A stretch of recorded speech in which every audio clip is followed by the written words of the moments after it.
or do you wanna like just? We'll just this shouldn't be that much of an issue. We'll just like All right, make yeah, sure to talk. Yeah. that sounds good.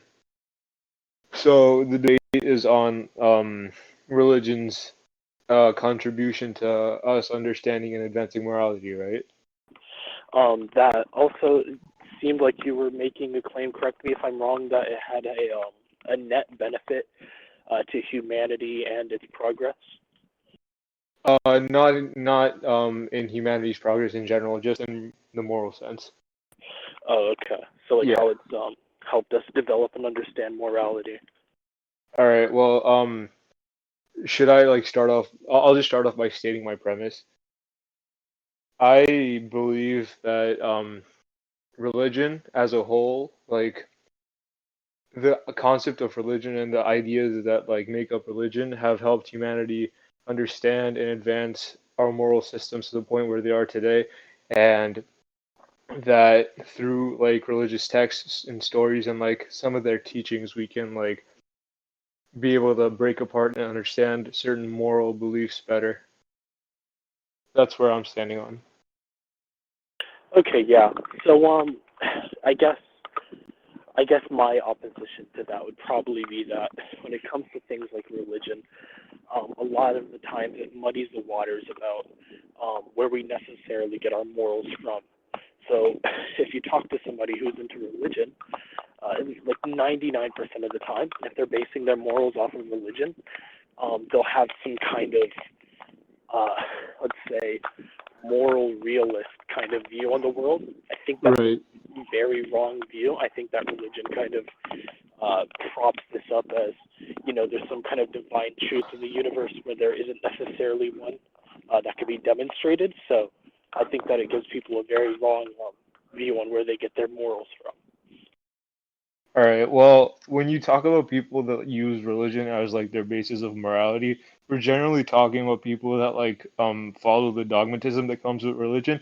And my premise, like I agree with you on the fact that like complete dogmatism and like following a complete dogmatic point of view is harmful to society, which is why I'm against embracing the dogmatic parts of religion, and which is why I support criticism of different religious beliefs, right? So like currently our situation with something like let's say Islam, right? There's a bunch of like generally people would be able to criticize Christianity without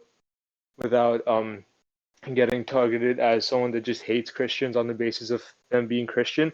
But in today's society, if anyone like if the majority of people end up targeting Islam, you can't criticize it freely because you'd be labeled an Islamophobe. Do you see where I'm coming from? Yeah. So the thing that I'm trying to get across here is that religious dogmatism isn't the way to go. Obviously, we've seen that in the past, and like completely ruin. It ends up ruining societies. But what I'm saying is the way the way religions came about, they were developed as a way to better understand our moral code, if that makes sense, as like a society, because our morals are ever changing, right?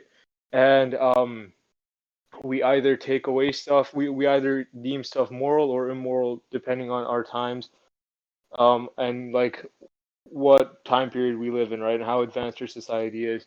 So as a factor of that, religion came about when people tried to explain some of those concepts, like some of those very complicated moral stances, to further be able to understand where they came from. Do you see what I'm saying? Yeah, sure. Do you want me to comment on that now, or do you have anything else to say? No, I'm good. So, Okay, so there's a difference that we need to like make, right? We need to differentiate between giving explanations um, and solutions for questions that we have, and actually being correct about them and giving real solutions and real answers, right? So, like, if you know how gravity exists, right? Obviously. Um, right, yeah. so gravity is something about our universe, our reality that we didn't already understand. So there's a time when we had no idea about it, and we could have given and shot off many wrong theories about gravity. But just because we give off theories doesn't necessarily make them true. The issue with religion is that a huge part of it is literally enforcing the very dogma that you're criticizing. And while I do agree that religion is worth criticizing, um, that's kind of the reason why even among religious groups, there are people like you who criticize them and obviously say, no, we shouldn't dogmatically accept this. But when the religious texts, right, that we're getting these from, the Bible, right, I know there are like other religious texts, but I'm not too familiar with them. However, Christianity is the largest religion in the world. There are so many divides, right, between the beliefs of Christians who, I guess, don't want to just accept things, or they do, but they are pushed to accept things because if they do bad, they're going to hell for eternal damnation, or you just can't argue with God because he's the arbiter of right or wrong. And I think that when you propose theories for how things are, how our morality is attained in a way that kind of pushes you to dogmatically accept them, yes, that is a legitimate criticism of religion that you made, but that is something that religion actively does.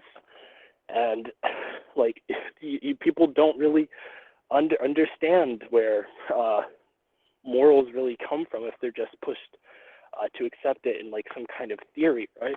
Like it doesn't actually give us any answers as to where it comes from. It just tells us to believe something. And as we can see in our current society, that thing is creating divides, right? Even between people who believe the same things. Right, yeah. So I see where you're coming from with that, and the thing I think we need to understand and establish that when we're talking about most people that follow religion, right? Like most of them don't delve deep into what their book or what their teachings tell them. They take most people take their teachings at face value, right? So if my point is that in the stories, like the stories in the Bible, let's take the stories in the Bible for example. The stories in the Bible were constructed in such a way where the meaning behind them lets us understand a basic moral truth that we know to be evident. Do you know what I'm saying? Like I'm not trying to defend the people that take the words of the Bible or the words of any other religious text and take them at face value and apply them as they were written. I'm talking about using religious texts and other aspects of religion to further ourselves and use those stories as I I don't want to say analogies, but maybe metaphors, and using that to propel ourselves into greater understanding of our morals. Yeah, again, my criticism of that is these are explanations that don't necessarily lead to understanding. When you're talking about the success rate of something giving us the ability to understand, typically when you look at it and you see that it has created divides in the very people that believe in it, divides in the very world that it exists in, and has many different interpretations, many different theories, right, that are not really defensible by any kind of argument outside of religion itself, right? Because to be fair, you do need to justify a lot of the teachings, like, there's moral realism, a God literally said what's right and what's wrong. You can only really defend these things using the Bible. And we do know that when we have a claim, right, and we say, okay, well, moral realism is right because this Bible told me to, right? This God said that it was real. Well, you start to get into like, well, how do you know that this God said this? This is just words in a page. And you can't really defend the words in the page without using them. And that's a circular argument. That's fallacious. So when you really have to depend on your own worldview, which is inherently fallacious to believe, that it doesn't really clear anything up. We don't understand anything about morality in our universe based off of something that can't even logically follow. And we see it in the results today. Do you know what I mean? So the problem I have with that statement is I feel like you're coming from the point of view of someone that that openly accepts religion at face value. Again, like I said, not many, and correct me if I'm wrong, but I feel like you're coming from a point of view that says we shouldn't we shouldn't use these texts to further our moral understanding because people believe they come from a divine source, and that leads to fundamentalism and dogmatism, right? Yeah, it's like a really dogmatic way to look at things, and it's not really based on anything you can prove. If you want, I don't wait. Let me really quickly let me clarify. Are you trying to make arguments for people that don't necessarily look deep into the text and just kind of have these beliefs that they're kind of raised with? They never really read the Bible in depth, and they just use that to guide them. Are you talking about like those people? No, no, no, no, no, no, no. I'm talking about okay. I'm talking about us as this. I'm not trying to defend anyone that believes in religion specifically. I'm talking about us using religion as a sort of stepping stone into something else, like putting a magnifying glass over religion and analyzing the I don't want the deeper meaning in some of the stuff that it has in it. Do you not? Yeah, but obviously, like you're talking about, well, I can't just take it at face value. But there are people who take it at face value, and that stepping stone doesn't really lead you in any direction if 12 different people are going to go 12 different directions with the stepping stone.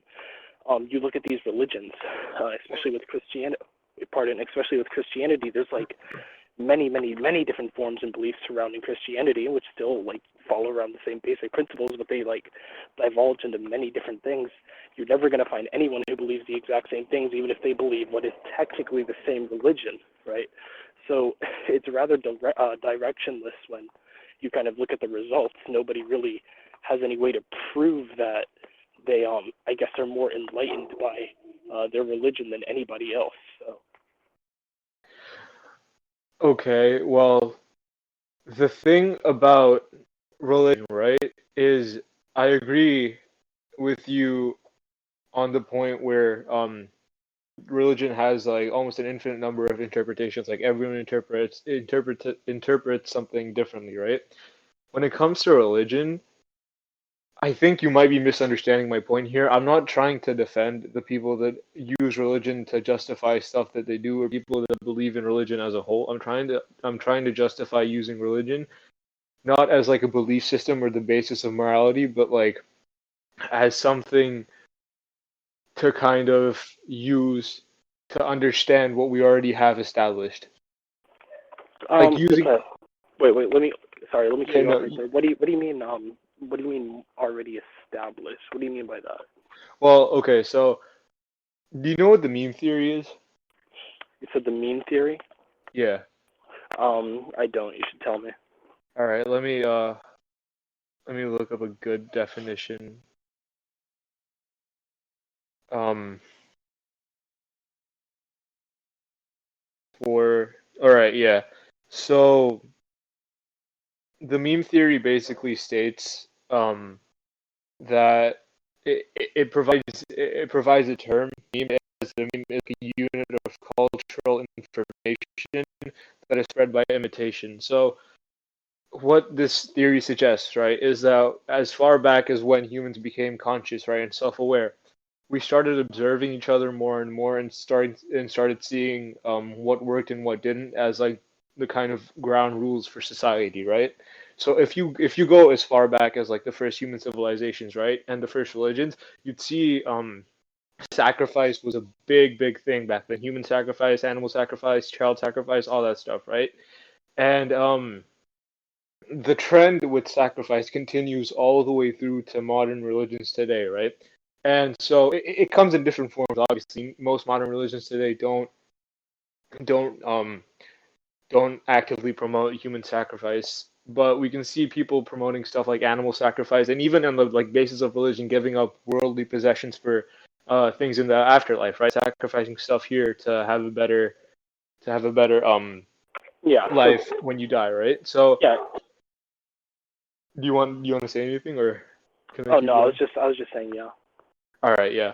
So this whole theme of sacrifice shows us that at one point we became like when religion started coming about, we became aware of giving up the now for the future, right? So if you have a child and you send them to college, you're spending your money in the now and losing money right now to educate them so they can return money to you in the future, and so you can assure you have a sustainable retirement life, right, through your child.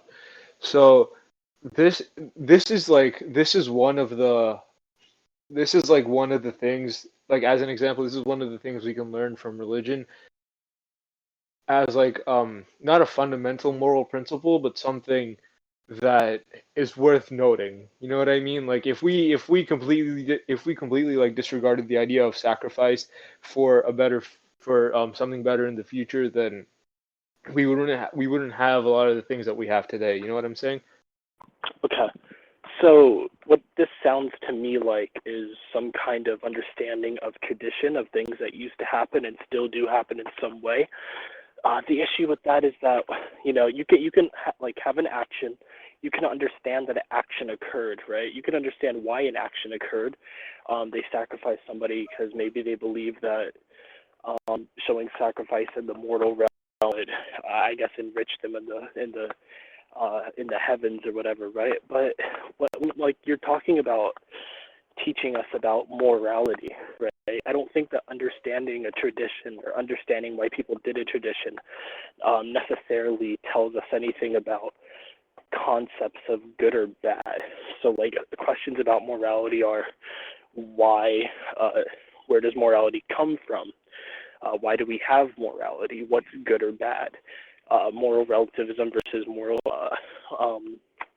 realism, stuff like that, right? And when it comes to religion, when you're just like exploring these concepts, exploring these questions, all you get left with is more questions than answers.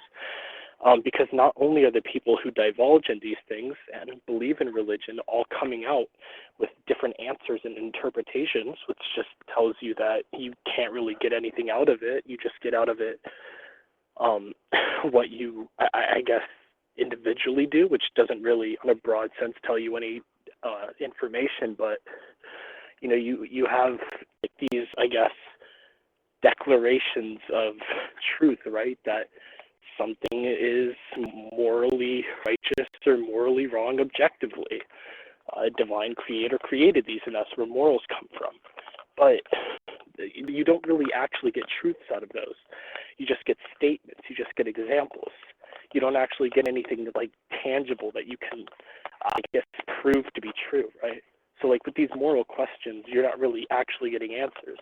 The most you'll get answers out of is, well, they did this tradition, and I'm not denying that maybe there is some kind of information you can get to do with morals out of religion, but it just seems like, from something that takes on a view that is seemingly unprovable in reality, and that view that should supposedly, if it is moral realism, universal truth, all humans should abide by, but they don't, then you're not really getting any kind of understanding out of it.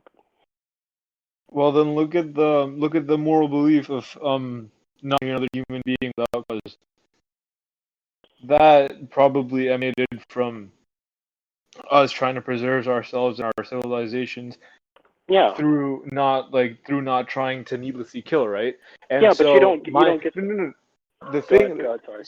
do you want to like jump in or Yeah, should I I? was going to say you don't necessarily get that from religion though, because we know that atheists have that. We know that you can like talk about that has to do with No, being yeah, civil, and you wouldn't want to like attack someone without needing to because that might I result in under harm.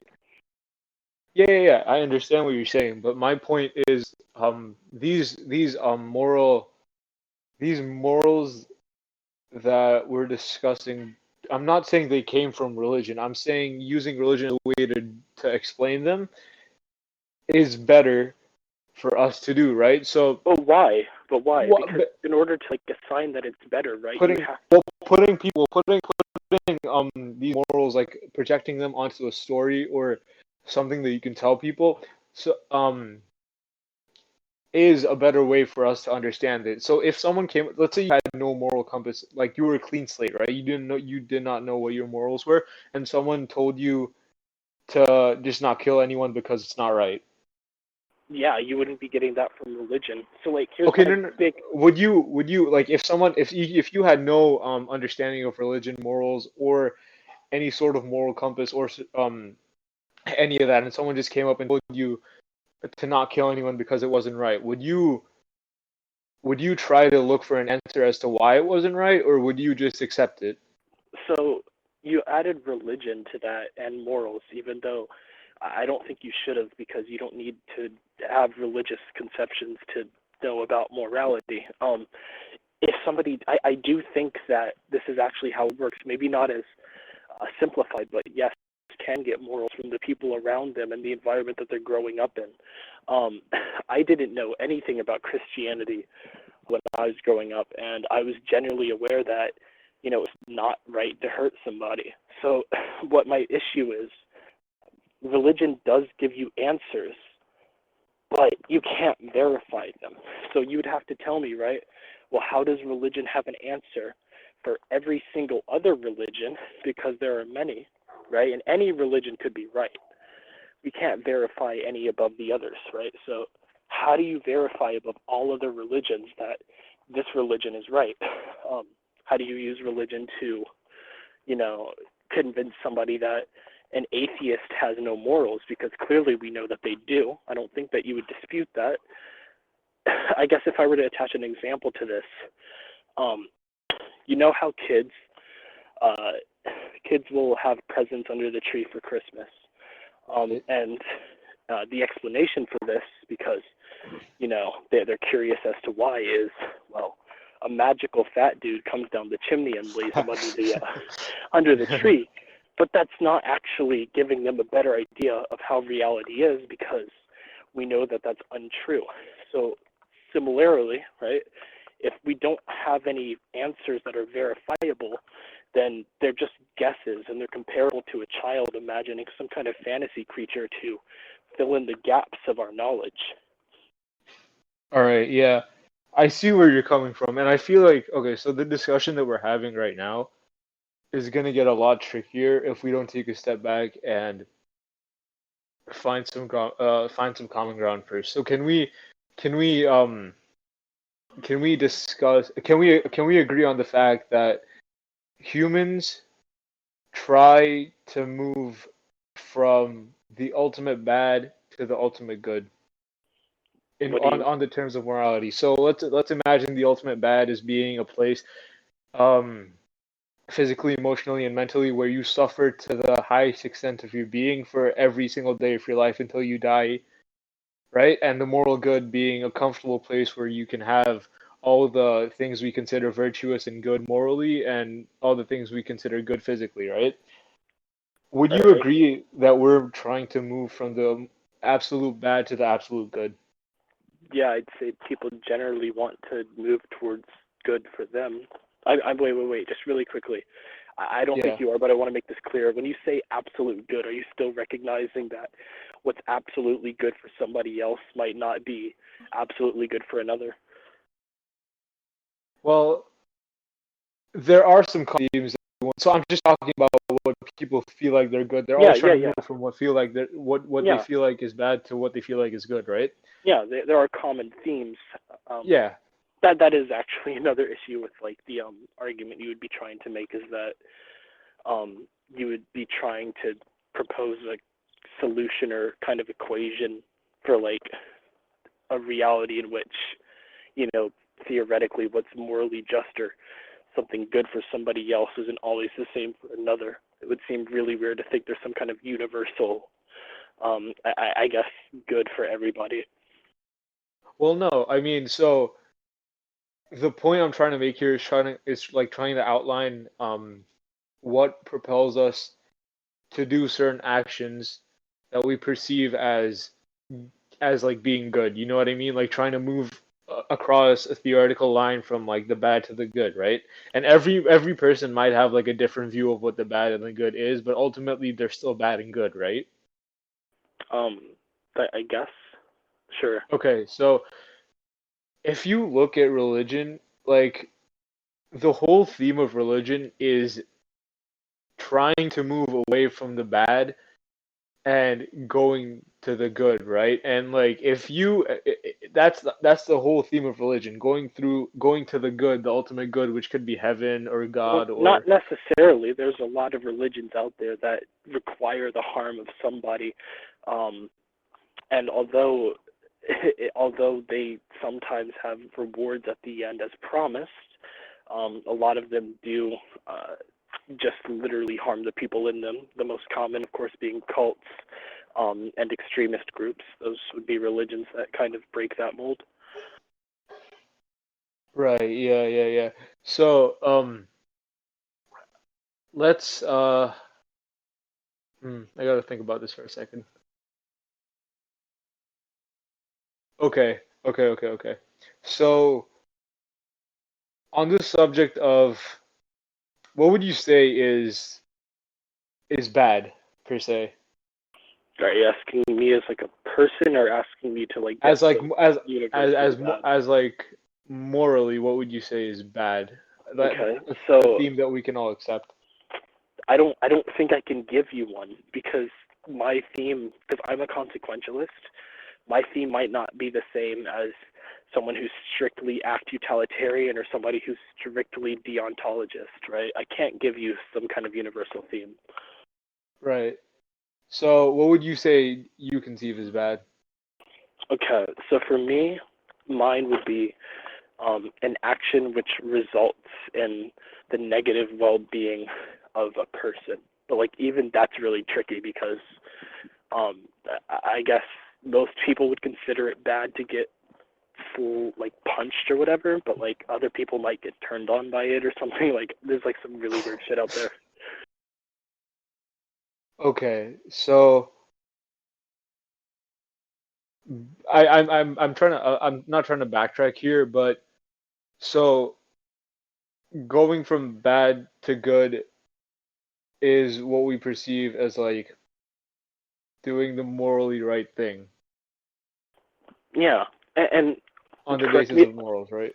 I don't mean to be assumptuous of what you're trying to like get at, but it seems like you're trying to prop up all moral systems and all religions as having some kind of universal way of determining whether or not something is good or bad when we can never really have that. Well, that's not what I'm trying to do, but I can see why it came off as that. Maybe I should rephrase my argument better. Um, Yeah, so actually really quickly, what would you yeah. say about like how would somebody who I guess is really depressed, really suicidal, who wants to go to I guess as you put it this ultimate bad to end their suffering, like what would you how would you say they fit into this kind of category you're setting up? Could you elaborate on that? Yeah, so some people are in a state of mind or whatever where they don't actually want what's best for them because they have an idea of what's best for them, but maybe they feel that goal is unattainable, so they just want to do something that they would consider really bad for them, to kind of neutralize the pain that they feel or something like that. So they're not actually trying to achieve the ultimate good. How would those people fit into this kind of thing that you're propping up? Well, there's the idea of self-improvement that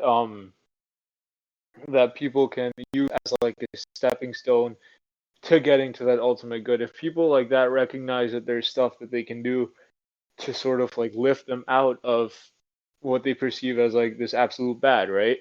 Yeah, but they They're don't making always great. do that. Like, I don't want to get dark here, but a lot of them all don't always do that. There are like millions of suicides. Like, maybe not every, yeah, like every year, maybe every few years for sure, right? So there's like a Right. very good chunk of people that don't have that in mind and know that they don't have that in mind.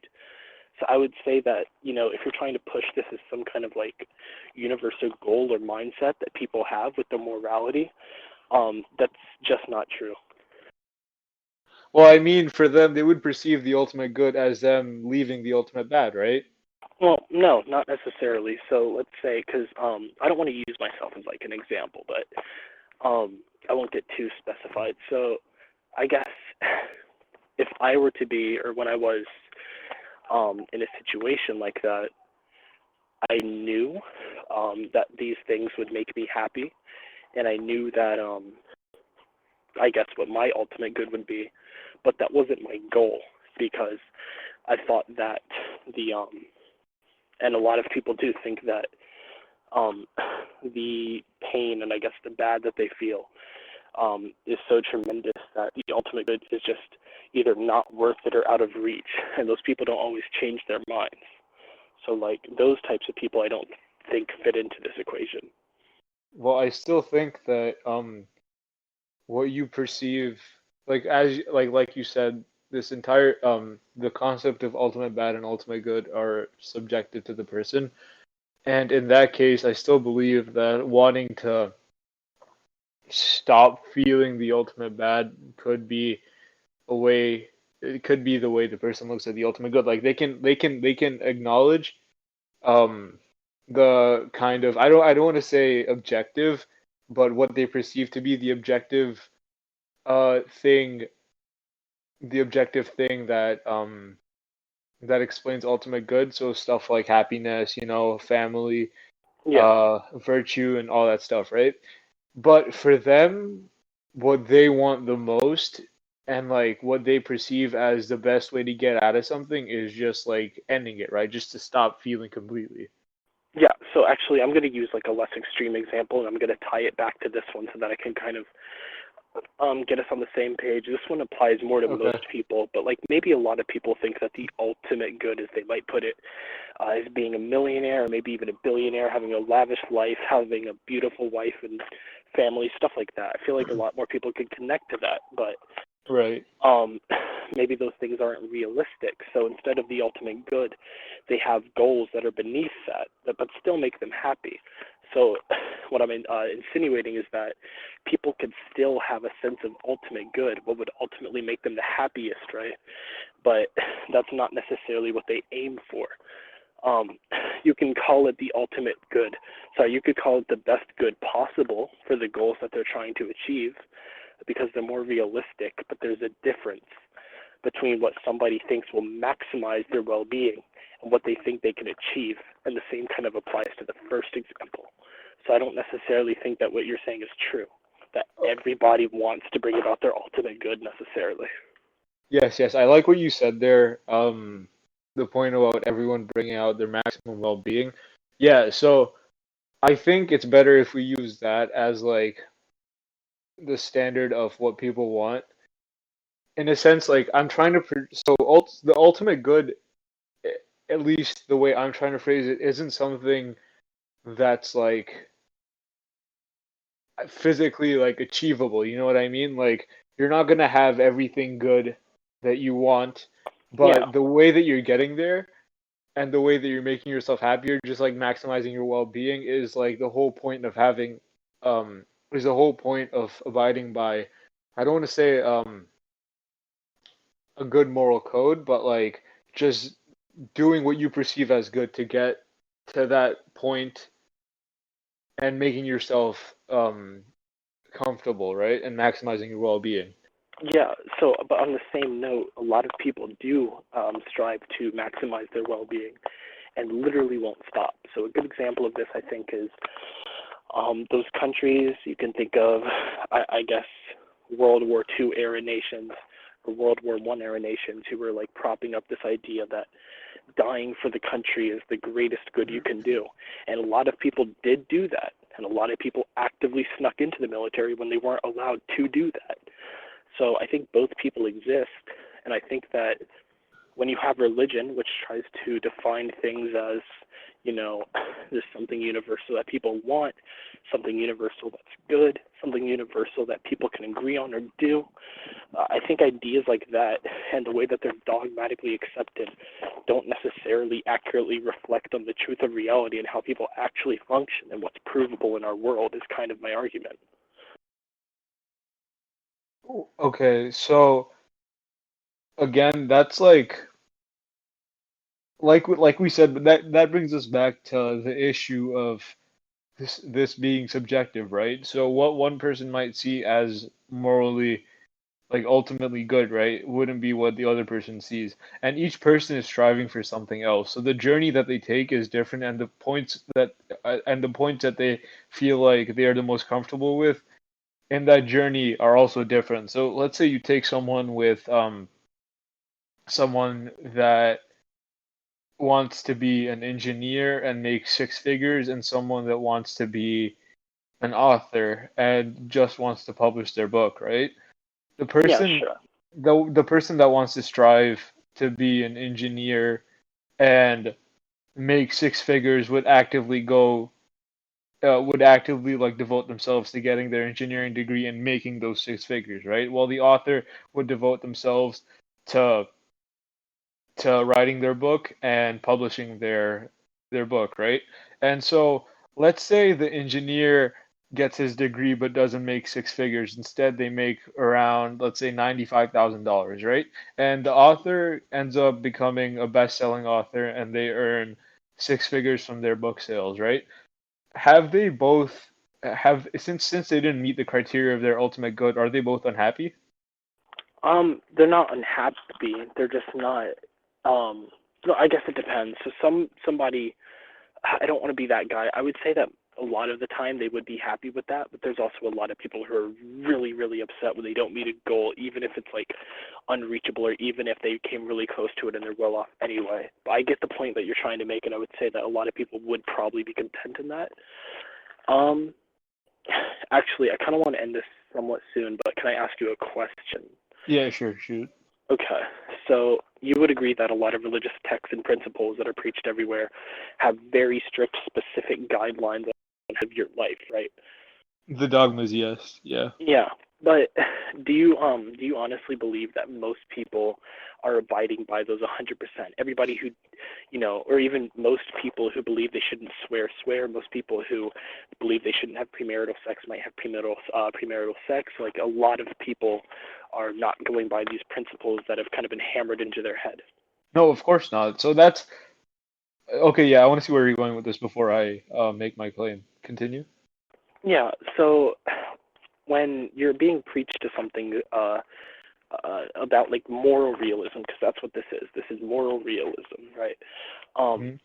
in order to have moral realism, you need to have uh, there be some kind of universal objective truth, like an objective fact that things are good or bad in order to claim that they are, obviously. When it comes to universal truths, these things tend to dictate the world that we live in and how it functions. Um, so, like, we have gravity, we have space, we have time. These things function in a measurable way, but they also dictate our existence and lives. We are confined to them. So if I'm making the claim that universal truths are things that are inescapable to us, and supposedly it is a universal truth, as there are many moral realism claims in religion, um, then the fact that people have free will and free, like they have moral agency, right? These things would contradict that, um, people are acting under some kind of universal moral code. So my question to you is then that if religion is kind of dogmatically, declaring these things as true when they're literally provably not and they're not demonstrably true at all, then I don't understand how anyone could really say that it doesn't do anything but kind of blur, you know, um, what like people's understanding of morality is, how the dogmatic acceptance of these things doesn't blur their like their views of what morality is. And the only way I could see, this not being the case is if you said, well, um, you know, because people see that it's preaching something that's not true. By doing that, these people that are listening to it somehow realize it's not true and realize that the opposite is the truth. However, that's not true because there are many, many followers of religion, despite this being not true, and a lot of them are using it to justify kind of, saying their worldviews are the correct ones, others are degenerate, kind of stuff like that. Okay, well, doesn't that all boil down to dogmatism then? My It does, but like that's what religion Yeah, no, pushes. no, exactly. No, not the basis of religion isn't just dogmatism. My belief and what I'm trying to say is if we need to, then just like completely get rid of the dogmatic approach to Wait, wait, religion wait, and wait. focus on the. Wait. I'm sorry. I really don't want to be like that guy, but like, if we're talking about how religion has impacted these things, that I don't think we get into the aughts of how it like should be approached, right? We're talking about how it has been, and I would disagree that dogmatism is not the foundation of religion, when they're literally pushing moral realism, right? And they're literally, the churches, all this stuff, had literal power and would execute people who disagree historically, stuff like that. They've done everything they can to make as many people believe this as possible. And then there's also the thought of eternal damnation, that you would, like, if you didn't believe this, you would go to hell or whatever. Like, and these are the biggest religions in the world. I think that dogmatism is absolutely the foundation of it. Okay, but that's not my point. My point is using the stuff we already know about religion and using that to propel our moral, keeping our morals completely separate from religion and not using religion at all to verify our morals or to understand them is going to be extremely hard. Okay, and if we need to, we can analyze the dogmas without actively um accepting them and acting on them, right? We can understand why they came about and why people follow them while not intently following them ourselves. The Okay. thing. Wait, go ahead. I'm Yeah, sorry. you can continue. Yeah, so the thing is, I wouldn't disagree necessarily that, maybe some good can, like some net positive can come out of religion if we were to change how we go about it, how we go about teaching it. However, that's not what this conversation is about. I agree that religion should be came at differently, but if you're telling me that religion has somehow had like kind of some sort of positive effect on how most people or humanity has like come to understand morals, then like the dogmatism that you've kind of agreed with me for like most of human history, that religion's been around, has existed, is the opposite way to go about it. A lot of people who believe it pretty much don't have a choice in doing so, and a lot of it that they believe in is not verifiably true, if not demonstrably wrong. They don't actually understand like where morals come from or any kind of answer to any moral question. They just have like they just stories, right? Those aren't really answers. They don't clear anything up. Look to the Santa Claus example, right? Um, so I'll just refresh one more time. We'll go over it again, but children, they don't know who's leaving presents under the tree, so they believe that Santa's doing it, but we know that's not true, right? Santa's not actually doing it. That's not actually giving them knowledge of how their reality works. It's just a story. Well, look at the idea of hell and eternal damnation, as you said. That can be classified as something someone would conceive as the absolute bad. No? Yeah, So, but sorry, I don't mean to keep interrupting you. Like, as we said though, like the ultimate bad and the ultimate good, like these concepts that like you're kind of propping up, nobody actually has or follows. People have very different definitions of what's good or bad. People have different goals and mindsets of when coming about it, right? Like, okay, but they're still trying to achieve the good and get away from the bad. That's the yeah, thing I'm making here. Like no one is trying to actively go to the bad and escape the good, right? People are always trying to find a way to leave the bad. but we are no, that's not even necessarily true. We already made these arguments about how, maybe there are people who think that achieving this ultimate good, as you call it, is impossible, like these chronically depressed or suicidal people. Maybe there are people who think that this ultimate good, aka maximizing their well-being, is out of reach, so they settle for a goal that will bring them well-being but isn't maximizing it. Like, these things are not all things that people achieve, like want to achieve or think they can.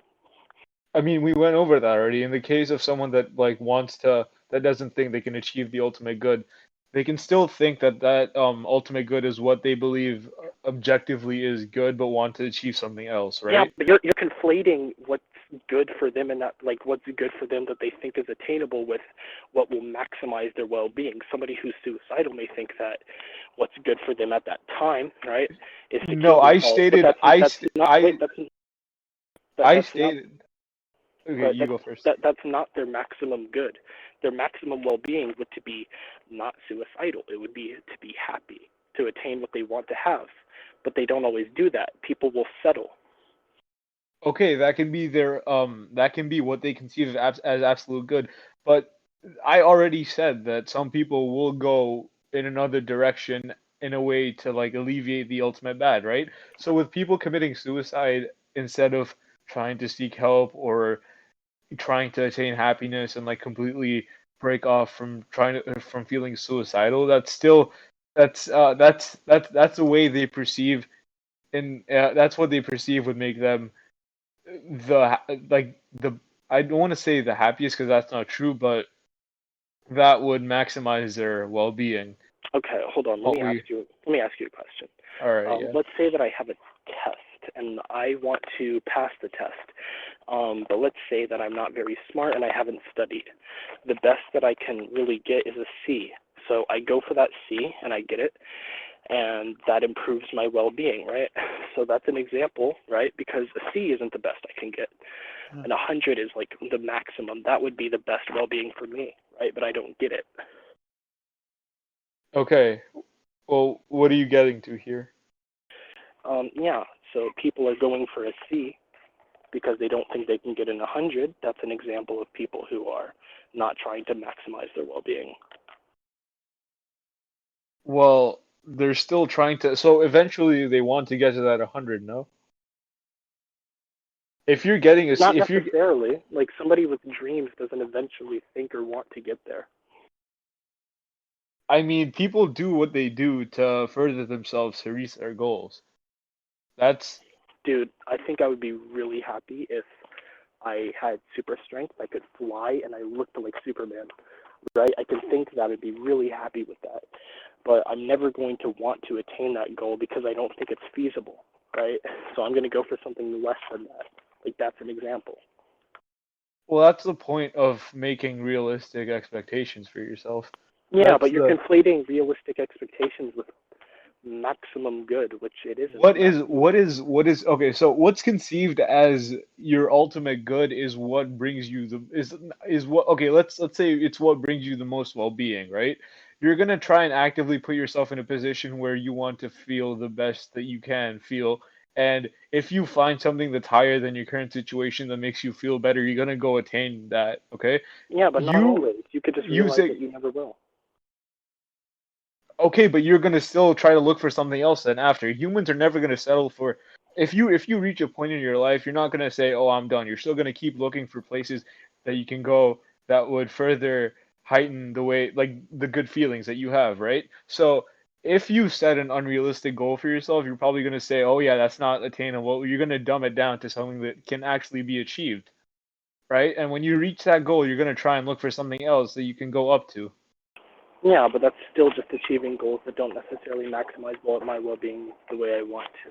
I think You we're probably can just gonna keep going in circles about this because none of us are like giving our ground. Do we want to just like maybe move on to like a new point, or do we want to like wrap up if there's no new points? Or Yeah, sure. I think that would be a good idea. Do you have anything else that you want to discuss no, about this, or? no, I really don't, to be honest. All right, yeah, I felt the same way. I mean, if I find something, then I'll be sure to let you know, and we can continue if you want to later. But as of right Yeah, now, I feel like I'm satisfied. yeah, me too. All right, hold on This a was, second. yeah, Wait, go ahead. yeah, this was like a good discussion though. I haven't had a discussion like this with like on this topic with someone that was actually productive with